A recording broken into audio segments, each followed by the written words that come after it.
Bienvenue dans La Leçon, le podcast sur l'art d'échouer. Cette semaine, je suis ravie de recevoir André Dussolier à l'occasion de la sortie du film Le Tigre et le Président au cinéma le 7 septembre prochain. Un film qui, avec un ton de comédie presque burlesque, parle de l'investiture de Paul Deschanel, resté seulement 7 mois président de la République avant Georges Clemenceau.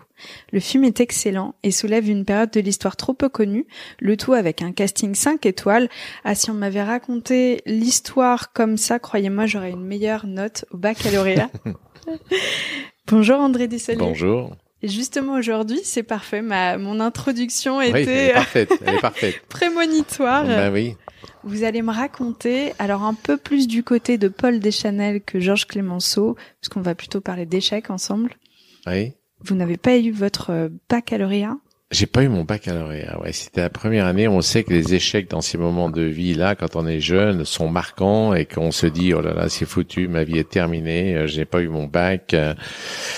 Et en fait, il faut jamais désespérer, la vie est longue, mais quand on est jeune, tout a une importance, et puis surtout qu'on a la pression alentour des parents, de la famille, et puis de la comparaison. Ça, pendant chaque année, tout est concentré sur le bac et presque pas l'après d'ailleurs. Mais oui, c'est une échéance qu'il faut absolument réussir. Puis si vous la réussissez pas, vous avez l'impression que votre vie entière n'est pas réussie ou que vous allez avoir des difficultés.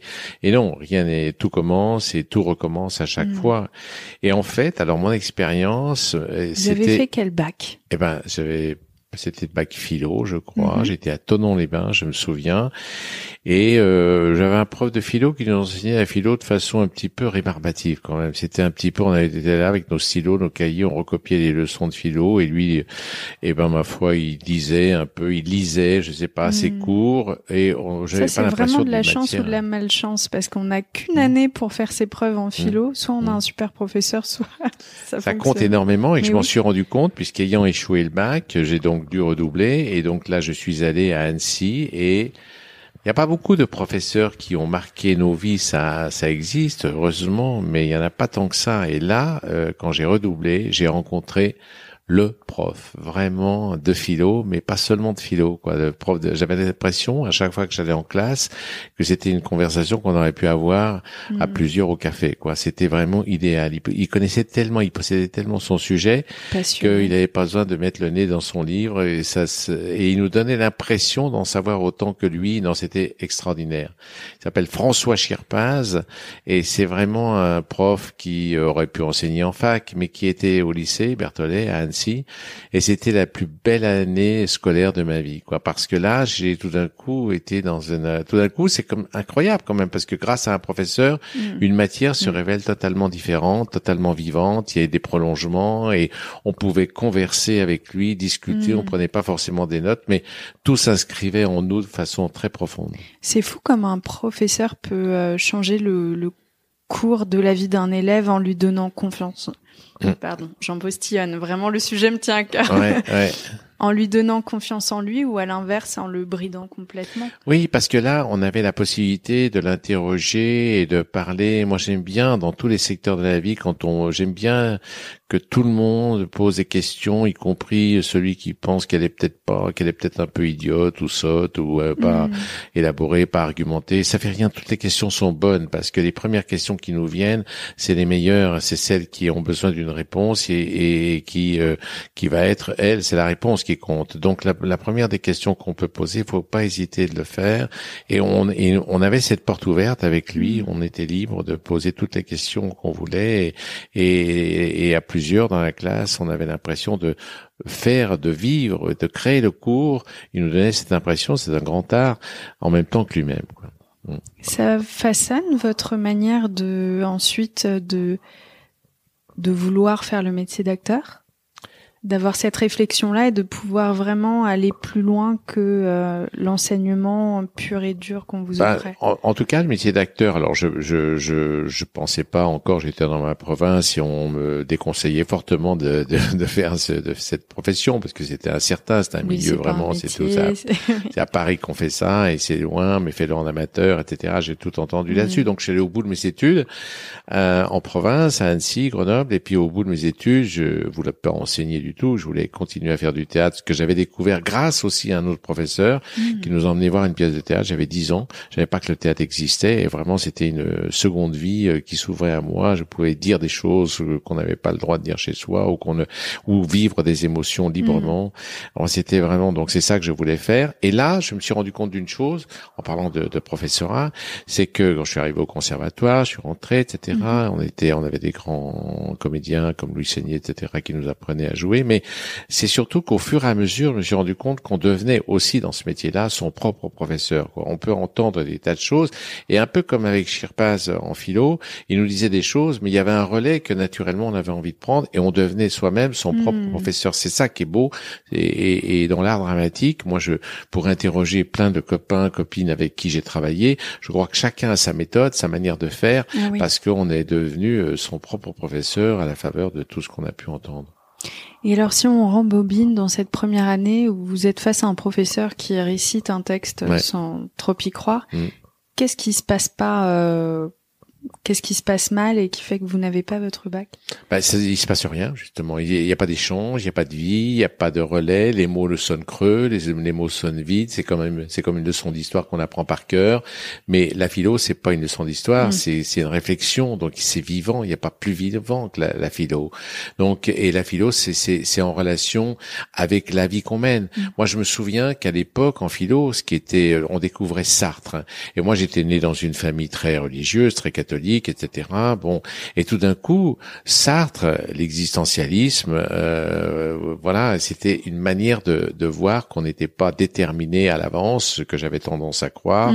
On n'obéissait pas à un milieu, à une région, à une manière d'être éduqué. On pouvait obtenir sa liberté soi-même en faisant ce qu'on avait envie de faire. C'était tout simple, mais c'était théorisé et argumenté, quoi. Et donc c'était ça pour moi la matière vivante et qui avait une relation directe avec la vie et qui donnait des réponses directes à ma vie, quoi, et que je croyais un peu figées, quoi, et obéissant à certains critères, certaines façons de vivre, tandis que là tout d'un coup la philo enseignée par un homme aussi riche, c'était tout d'un coup ça m'ouvrait des horizons et ça m'a permis de faire ce que j'avais envie de faire et de prendre mon destin en main. Oui, tout simplement ouvrir la porte à vous d'entrer ou pas dans la vie que vous souhaitez, mais oui, mais on vous montre un chemin que vous pouvez prendre, on vous donne une sorte de, je crois que vous avez employé le mot, mais enfin une autonomie, une capacité de prendre sa vie en main et qui n'est pas celle qu'on a tendance à croire quand on fait des études, qui est celle d'un cursus tout tracé à l'avance, d'une manière de voir la vie sans obéir à ses instincts, ses envies profondes. C'est toujours ça, il y a des choix qui sont capitaux à certains âges et il faut vraiment être encouragé ou être aidé par les adultes pour pouvoir prendre les chemins qui sont les nôtres. Oui, et puis s'autoriser aussi, je comprends tellement ça et j'ai l'impression que le schéma se répète encore et avec ce fameux baccalauréat qui est encore tellement important en France. Encore une fois, on parle de porte, mais ça ne sert à rien sauf si vous ne l'avez pas, quoi. Oui, on a l'impression que c'est un moment capital et c'est pas du tout aussi déterminant par la suite que ce qu'on a l'impression de vivre sur le moment. Et c'est surtout la pression extérieure qui est trop grande, qui est trop disproportionnée par rapport à toutes les envies qu'on a en soi, qu'on porte en soi. Et Dieu sait que la vie, c'est pas quelque chose de figé. On prend pas. Et je pense que la jeune génération que vous symbolisez là, c'est-à-dire je crois que vous accordez la possibilité de changer de vie, de faire des choses tout à fait différentes, alors que nous, on avait l'impression que il fallait gagner sa vie, il fallait être responsable de la famille qu'on allait créer, etc. Il y avait une espèce de pression très grande, très forte, et le désir personnel passait après.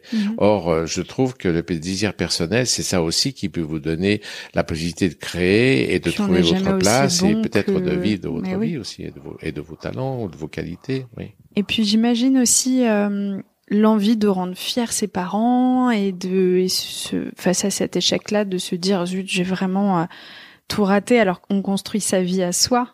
Et la vôtre et votre passion, elle se trouvait dans le métier d'acteur. Ben oui, c'est ça. Et donc voilà. Donc du coup, on se découvre petit à petit. Et en fait, moi, je me suis aperçu aussi que il y a un moment donné où on peut plus tricher avec soi-même. On est au pied du mur. Il faut faire un choix. J'avais pas 36 choix. Soit j'enseignais, soit je faisais du journalisme, Quelle horreur du journalisme. Mais le fait d'avoir ces diplômes, d'avoir le bac en particulier, et puis la suite aussi, ça faisait que je pouvais tenter l'aventure d'être moi-même, de faire des choses qui me plaisaient, parce que je me disais bon, il y a une sorte de petite sécurité qui est là. Mais ce qui compte le plus, c'est ce qui nous fait vivre et vibrer et peut-être gagner notre vie mieux que si on l'avait fait de façon machinale, c'est de faire ce qu'on a envie de faire. Justement, vous en parlez. J'imagine que ce petit matelas un peu confortable qu'aurait été le baccalauréat, peut-être que c'est justement ce dont vous n'aviez pas besoin. Est-ce qu'il vous fallait pas? Vous auriez peut-être pas autant osé? Bah oui, il faut se méfier, même quand on est dans un métier qu'on a choisi, où on a l'impression de vivre sa passion, il faut se méfier du confort, quoi. Il faut se méfier de l'acquis, des choses qui sont toutes tracées. Moi, j'aime bien, quand je suis acteur, jouer des rôles tout à fait différents. Là, c'est Clémenceau, je ressemble pas du tout à Clémenceau, ou bien hier c'était Staline, ou le film de François Ozon, Tout s'est bien passé, où je joue un homme. Voilà, c'est des choses, des compositions, de la création, de l'invention. On n'a pas envie de s'installer dans une voie toute tracée ou un personnage qui serait toujours le même toute sa vie. Non, et puis je dis ça sans m'en vanter, parce qu'il y a des tas de choses où j'ai pas forcément toujours le courage d'aller, de faire, d'entreprendre. Il me faudrait, je sais pas, une vie très longue et peut-être, mais le rythme personnel n'a rien à voir avec le rythme mathématique. Il faut à tout moment, on peut se surprendre et faire des choses. Voilà, qu'on ne peut pas ne pas faire. Voilà, ils sont essentiels. Vous ressentez encore le besoin de vous faire peur en choisissant vos rôles? Oh, j'ai pas besoin de me faire peur. J'aurais peur à chaque fois, de toute façon, que j'entreprends quelque chose. Ça, j'ai l'impression que ça passe pas. Donc, c'est jamais gagné. Et justement, on fait un métier qui est pas confortable, parce que vraiment, on est jugé sur ce qu'on fait, jugé aussi sur la réussite d'un film. Donc, c'est très aléatoire, c'est très incertain. On peut jamais se contenter du chemin parcouru, c'est sans fin, quoi. Donc il y a une curiosité, une vivacité qui fait qu'elle nous accompagne toute la vie. Et justement, vous parliez de vos amis qui sont aussi qui font le même métier, avec lesquels vous partagez. Vous n'avez pas forcément toujours la même expérience. Est-ce que vous entraidez dans les moments où ça se passe un peu moins bien? Est-ce qu'il y a une phrase qui vous a marqué sur le sujet? Quand ça va moins bien. Quand ça va moins bien, zut, j'ai pas réussi à amener mon rôle là où j'aurais voulu l'amener, ou alors le film a pas eu le succès que j'espérais. Il faut passer ces épreuves, ces moments. Oui, je sais pas. Je pense par exemple au film de François Ozon, Tout s'est bien passé, où c'est quelqu'un que j'aime beaucoup, François Ozon, et à chaque fois il fait des films essentiels et importants, et bon, il va au fond des choses. Et donc j'étais heureux de faire le rôle et dans le sujet qu'il m'a proposé. Puis bon, le film est arrivé au moment du Covid, au moment où les gens, ils n'avaient pas tellement envie d'aller voir ce thème-là abordé, c'est-à-dire la mort volontaire. C'est peut-être un film qui aura de l'écho plus tard, mais sur le moment, ça fait toujours un petit peu de peine de voir qu'un film auquel on tient, dans lequel on a beaucoup travaillé, n'a pas forcément l'écho immédiatement, parce que c'est dans le contexte où il sort, il n'est pas forcément dans les meilleures dispositions. Mais bon, voilà, c'est les aléas de la vie professionnelle. Il faut pas s'arrêter au résultat, quoi. Il faut continuer. Tout ce que vous avez fait finit par toujours, je sais pas, peut-être exister un jour ou l'autre aux yeux de quelqu'un. Il faut avancer, quoi, toujours sans se poser de questions du résultat. Ça doit vous donner d'autant plus de force lorsque ça se passe bien, et ça doit vous donner l'envie d'apprécier d'autant plus vos succès ensuite. Oui, enfin, il faut pas s'arrêter, enfin, faut pas vivre avec un miroir sur lequel on regarderait le présent, le passé. Il faut toujours un peu aller de l'avant et voir un peu, repousser un peu ses limites et voir un peu tout ce qu'on a envie de faire encore. C'est sans fin. Cette aventure est sans fin. L'aventure humaine est sans fin. Vous avez réussi à garder vos cheveux avec une vie tellement stressant. Ah oui, oui, oui. Ah, mais c'est vrai. Oui, oui. Mais par contre, il y a pas. Oui, tout est imprimé quand même, tout est là. Mais en même temps, c'est bien aussi parce qu'on sait, la vie, c'est une manière la nature humaine est bien faite. Il y a une manière de se cicatriser aussi et d'aller et de passer les blessures et d'aller toujours de l'avant. Il y a une très jolie phrase d'Alphonse Allais. Et qui lui pourtant il n'a pas vécu très longtemps, il est mort à 50 ans, mais il dit j'ai décidé de vivre éternellement, pour l'instant tout se passe comme prévu. Donc c'était assez ironique et humoristique de dire voilà, j'ai décidé de vivre éternellement, pour l'instant tout se passe comme prévu. On sait bien, il connaît bien l'échéance comme nous tous, mais en même temps c'est bien de croire que tout est possible tout le temps, à tout moment. J'ai interviewé il y a quelques années Alain Prost qui m'avait dit une phrase vraiment qui m'avait marquée. Il est surnommé le professeur, champion de Formule 1, le seul Français encore à ce jour. Et en fait, si on analyse les choses, il a été plus de fois numéro 2, numéro 3 dans chacune de ses courses plutôt que le grand gagnant d'une course. Alors qu'est-ce que le succès, qu'est-ce que l'échec? Dans ce film d'Ozon, j'imagine que vous avez passé un moment passionnant à travailler avec quelqu'un qui avait une richesse intellectuelle folle et qu'il est là le succès aussi. Ah bien sûr, ça restera pour moi un souvenir immense et puis après on souhaite toujours que ce souvenir-là soit partagé par d'autres, mais peu importe, c'est ça la chance qu'on a avec le cinéma, c'est que le cinéma, on parle toujours de la règle du jeu de Jean Renoir parce que c'est un film sur le moment qui n'a pas eu beaucoup de spectateurs et qui dans le temps reste une référence. Donc il peut toujours y avoir ces destins-là qui sont réservés dans tous les domaines artistique, que ce soit la peinture, que ce soit la musique, ou que ce soit le cinéma ou le théâtre. Il y a la vie des œuvres, elle est longue et imprévisible. On souhaite à ce film-là une seconde jeunesse éternelle, comme vous le disiez. Oui. Qu'est-ce que vous aimeriez dire au petit André qui a pas eu son bac et qui a l'impression d'avoir déçu la terre entière et que c'est la fin de son monde? Ben, je peux rien lui dire sinon que d'assumer les choses et qu'il s'inquiète pas. Moi, je serai toujours en train de rassurer, mais j'ai 2 enfants que j'essaie de rassurer aussi parce qu'ils sont face à des réalités. Ils sont comédiens tous les deux. Et lui, il a 33 ans. Il a choisi d'être comédien assez tardivement d'ailleurs. Et puis elle est comédienne aussi. Et puis le moment est le plus difficile qui soit là actuellement. Mais en fait, j'ai pu constater avec mes copains avec qui je faisais ce métier aussi que c'est ceux qui aiment le plus ce qu'ils sont en train de faire, qui est que voilà, c'est ça qui est le vrai verdict. C'est pas les autres, c'est pas le regard des autres, c'est soit avec ce qu'on entreprend, ce qu'on fait, et c'est ça qui fait que en se coltant à la chose, que ce soit dans ce métier-là ou d'autres, que c'est voir comment on peut arriver à améliorer, se perfectionner ou apprendre des choses sur soi-même.